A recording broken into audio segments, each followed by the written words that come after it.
नमस्कार। हमारे YouTube channel में आपका हार्दिक अभिनंदन है। साईं ज्योतिष विद्या केंद्र से मैं हूँ सलीला ठाकुर।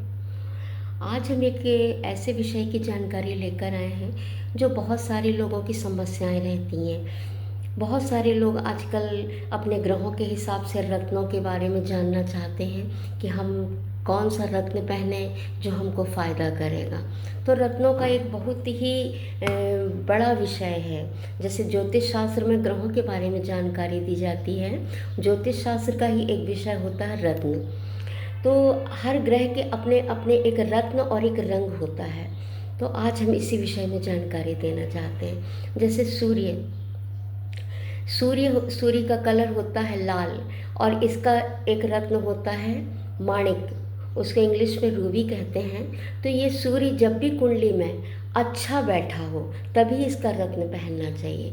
जैसे बहुत सारे लोगों के जानकारी कम होती है और वो नीच राशि का सूर्य बैठा, या सूर्य राहु का ग्रहण दोष बना है, या तो सूर्य और शनि एक साथ बैठे और कोई भी उनको बता देगा कि आप माणिक रत्न पहन लें, तो उससे उनका पूरा फ़ायदा नहीं होगा। पहले आप अपनी कुंडली दिखाएं, पहले देखना पड़ेगा कि सूर्य की स्थिति क्या है। अगर कुंडली में सूर्य की स्थिति अच्छी है, जैसे सूर्य की स्थिति बहुत अच्छी कब होती है, जैसे अभी फ़िलहाल का जो समय है, जो आज मैं एपिसोड बना रही हूँ, आज से ही मतलब 15 अप्रैल से लेकर के 15 मई के बीच में जो बच्चे पैदा होते हैं उस समय सूर्य की स्थिति बहुत अच्छी रहती है। एक तो चैत्र का महीना भी चलता रहता है, और चैत्र महीने में सूर्य अपनी उच्चतम राशि में रहता है। सूर्य की उच्चतम राशि कौन सी है? मेष राशि है। मेष राशि में सूर्य एक माह रहता है। सूर्य पूरी 12 राशियों पे एक एक माह करके भ्रमण करता है। तो इसकी एक एक सूर्य मास कहा जाता है। जैसे चंद्रमा 2.25 दिन चलता है, तो सूर्य एक महीने एक राशि पे गोचर करता है। तो सूर्य 15 अप्रैल से 15 मई तक मेष राशि पे घूमता है। तो मेष राशि इस समय जो भी बच्चों का जन्म होता है तो ऑलरेडी सूर्य तो बहुत मजबूत रहता है। ऐसे लोगों को गवर्नमेंट से लाभ भी मिलता है, और इनके जन्म के समय इनके पिता को भी फायदा होता है। ऐसे सब चीज़ें देखी जाती हैं कुंडलियों में। तो जब भी सूर्य की स्थिति कुंडली में बहुत अच्छी हो, सूर्य उच्च राशि का हो, या तो फिर सुबह सुबह का जन्म हो, सूर्य किसी भी प्रकार से किसी ग्रह के साथ कुपित ना हो, उस समय आप माणिक रत्न धारण करें। माणिक रत्न पहनने से आपको नेम फेम मिलेगा, गवर्नमेंट से लाभ होगा, पिता को भी मान सम्मान मिलेगा। और किसी भी कारण से आप अगर मान लो सरकारी नौकरी में किसी विवाद में फंस गए हैं या कुछ है, तो वो सारी समस्याएं हल होंगी। तो सूर्य का रत्न पहनना तो बहुत अच्छा, पर सूर्य के रत्नों के साथ साथ उनका उपाय भी करना चाहिए। जैसे बहुत सारे लोग होते हैं कि हमने तो माणिक पहन लिया बस हो गया, सूर्य की नहीं, ऐसा नहीं है। सूर्य का रत्न माणिक पहनिए, वो तो फायदा करेगा ही करेगा। साथ में सूर्य के बीज मंत्रों का जाप करें।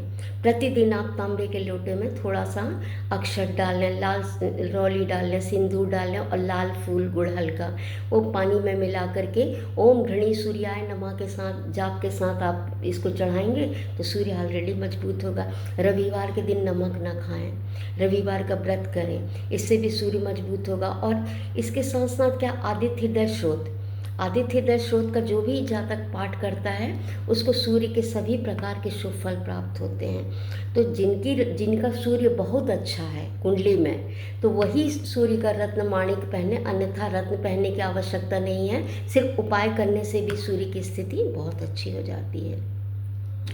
और दूसरा रत्न आता है मोती रत्न। तो सामान्य सभी लोग पहन लेते हैं ये सोच के कि इससे हमारा गुस्सा कम हो जाएगा, हमारा मन शांत हो जाएगा। ये तो ठीक है, अलग बात है, क्योंकि मोती की तासीर ठंडी होती है, उसको चांदी में पहनते, चांदी भी ऑलरेडी ठंडा होता है, तो ये थोड़ा असर तो करता है। पर हर कोई मोती पहन लेगा?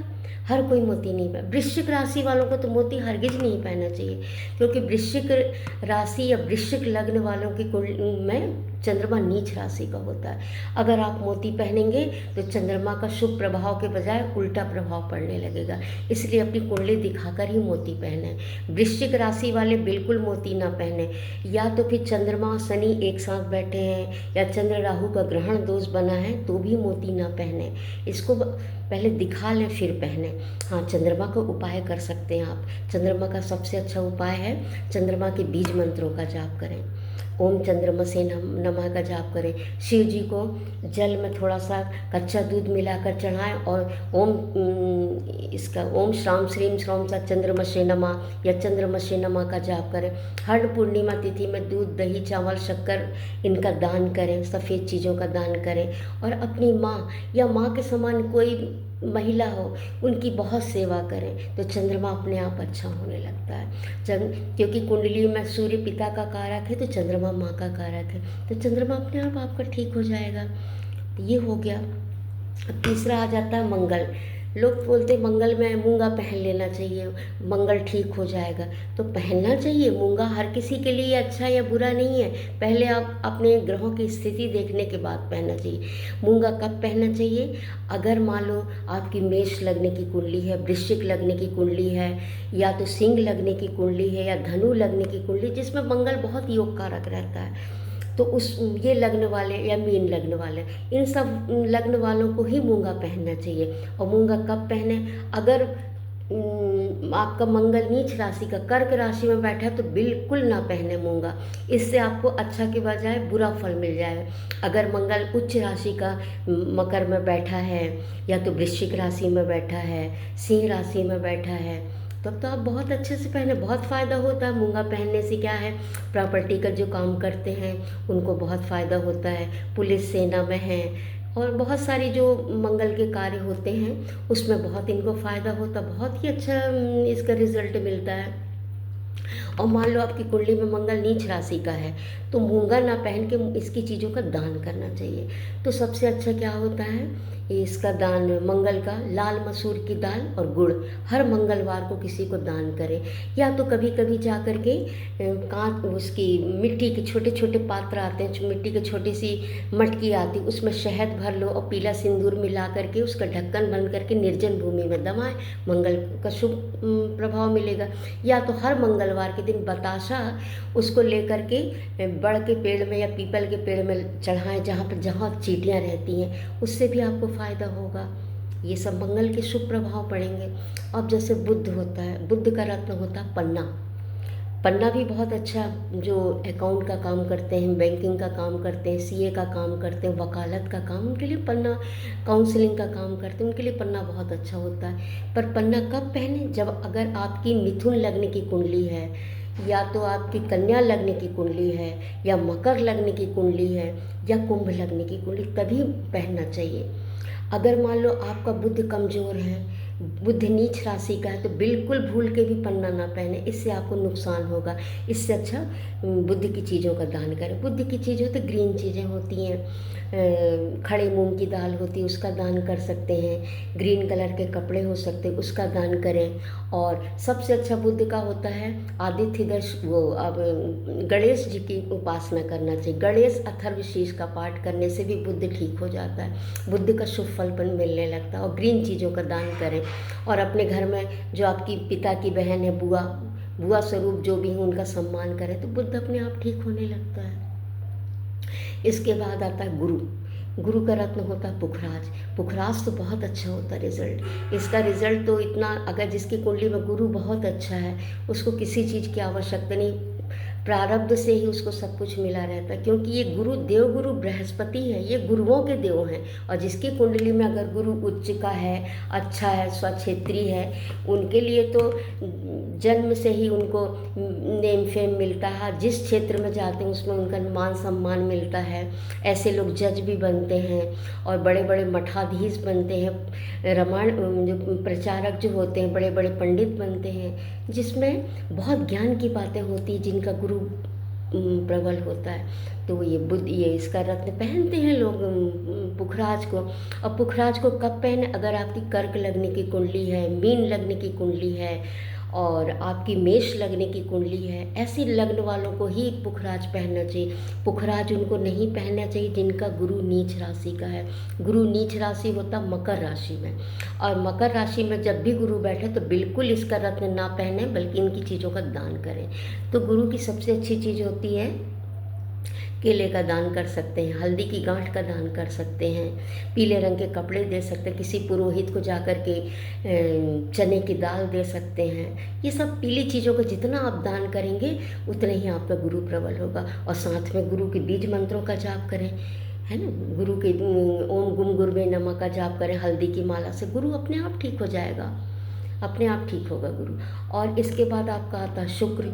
शुक्र अगर कुंडली में अगर आपका बहुत अच्छा उच्च राशि का, तो जिनका शुक्र अच्छा रहता है तो ज़िंदगी भर से राजा की तरह ज़िंदगी जीते हैं, लग्जरी ज़िंदगी, पैसा मकान सभी कुछ होता है। जैसे फिल्मी दुनिया में जैसे चकाचौंध की दुनिया में तो लग्जरी चीज़ें सब शुक्र के द्वारा ही मिलती हैं। जिनका शुक्र अच्छा है उनको लग्जरी चीज़ें, बड़ा मकान, बड़ा वाहन, लग्जरी ज़िंदगी, शुक्र का ही एक प्रभाव रहता है। और शुक्र का रत्न कब पहनना चाहिए? जैसे अगर आपकी तुला लगने की कुंडली है, वृषभ लगने की कुंडली है, और आपकी कुंभ लगने की कुंडली है, कन्या लगने की कुंडली है, मिथुन लगने की, इनके 4-5 लग्न वाले ही शुक्र का रत्न पहने। शुक्र का रत्न होता हीरा। इसको पहनने से आपको बहुत फ़ायदा होगा, नेम फेम मिलेगा और लग्जरी ज़िंदगी मिलेगी, प्रॉपर्टी मिलेगी। और अगर आप मीडिया में हैं, फिल्मी लाइन में हैं, गायन में हैं, तो बहुत फ़ायदा होगा। और मान लो कुंडली में आपका नीच राशि का बैठ गया है शुक्र, तो हरगिज इसका रत्न ना पहने, तो और नुकसान करेगा। इनसे संबंधित चीज़ों का दान करें। शुक्र की चीज़ होती, सफ़ेद चीज़ें होती हैं, इत्र की शीशियाँ होती हैं, लग्जरी, जैसे मतलब ये चीज़ें कॉस्मेटिक चीज़ों का दान कर सकते हैं। और दूध का दान कर सकते हैं, शक्कर का दान कर सकते हैं, घी का दान कर सकते हैं। ये दुर्गा माता की पूजा करने से भी शुक्र बहुत प्रबल होता है। जिनका शुक्र कमज़ोर है अर्गला सूक्त का पाठ करें, उनसे भी शुक्र की स्थिति मजबूत हो जाती है। ये तो शुक्र का बताया। और मान लीजिए शनि, अगर शनि कुंडली में अच्छा है तब तो वो तो बहुत ही अच्छा है। अगर शनि प्रबल होता, प्रॉपर्टी के क्षेत्र में फ़ायदा होता है, बड़े बड़े अधिकारी बनते हैं। जिनका शनि उच्च राशि का है या प्रबल राजयोग कारक है, शश नामक राजयोग बना है जिसकी कुंडली में, उनको अधिकारी बनते हैं वो, और जज बनते हैं और नेता बनते हैं। मतलब बहुत सारे फ़ायदा देता है शनि जिसकी कुंडली में। शनि अच्छा कब प्रभाव देगा? कुंभ राशि का शनि हो, मकर राशि का शनि हो, तुला राशि का, उच्च राशि का शनि, तो बहुत ही फ़ायदा होता है इसे। और मान लीजिए कुंडली में शनि की स्थिति ठीक नहीं है, तो ये आप किसी ज्योतिष से पूछें कि आपकी कुंडली में शनि की पोजीशन क्या है, तो वो बताएंगे अगर आपकी कुंडली में शनि बहुत अच्छा तो बिल्कुल आप नीलम पहन सकते हैं। और मान लो कुंडली में शनि नीच राशि का, नीच कब होगा? मेष राशि में होगा, तो भूल के भी शनि का रत्न ना पहने, अन्यथा चोट एक्सीडेंट लगना, बदनामी होना, पुलिस केस लगना, ये सारा शनि का भी काम होता है। तो पहले आप कुंडली दिखाने के बाद ही रत्न पहने। और मान लो आपकी कुंडली में शनि अच्छा है तो बिल्कुल आप नीलम पहन सकते हैं। और शनि कमज़ोर है तो शनि की चीज़ों का दान करें। आप लोगों को तो सभी को मालूम, शनि की चीज़ें, काली चीज़ों का दान करते हैं। सबसे अच्छा हनुमान जी की उपासना करें, शनि के लिए बहुत अच्छा है ये। और इसके बाद आता है राहु केतु। राहु का रत्न होता है गोमेद और केतु का होता है लहसुनिया। तो ये रत्नों के बारे में तो मैं कभी ज़्यादा जिक्र नहीं करती, क्योंकि मुझे इसके ज़्यादा विश्वास नहीं है। क्योंकि ये राहु केतु छाया ग्रह होते हैं और ये कुंडली में जिस स्थान पर बैठते हैं, जिस ग्रह के साथ बैठते हैं, वैसे ही प्रभाव देने लगते हैं। तो इनका रत्न बिल्कुल नहीं पहनना चाहिए। भूल के भी गोमेद और लहसुनिया बिल्कुल ना पहने। जहाँ तक हो इनसे संबंधित दान करें। राहु के लिए सबसे अच्छा होता है पूरे 7 दिन का राहु काल चलता है, जैसे रविवार से लेकर के आपका शनिवार तक हर दिन राहु काल रहता है। राहु काल में थोड़ी सी जौ ले लें, अपने सिर से एंटी क्लॉक 7 बार घुमा करके उसको बाहर फेंक दें पक्षियों के लिए। तो राहु के लिए सबसे अच्छा जौ का उपाय होता है, जौ दान करना चाहिए। और केतु के लिए सबसे अच्छा गणेश जी की उपासना करें। बस इससे सारी समस्याएं हल होती हैं। तो रत्न पहनना है तो पहले आप अपनी कुंडली दिखाएं, उसके बाद आप रत्नों के बारे में सोचें। और नहीं तो रत्न ना पहने तो भी बेहतर है आपके लिए। तो आज का हमारा विषय रत्नों से संबंधित था। आपको मेरी जानकारी कैसी लगी कृपया कमेंट्स करके बताएं। आपका एक लाइक हमारे लिए बहुत महत्वपूर्ण होता है।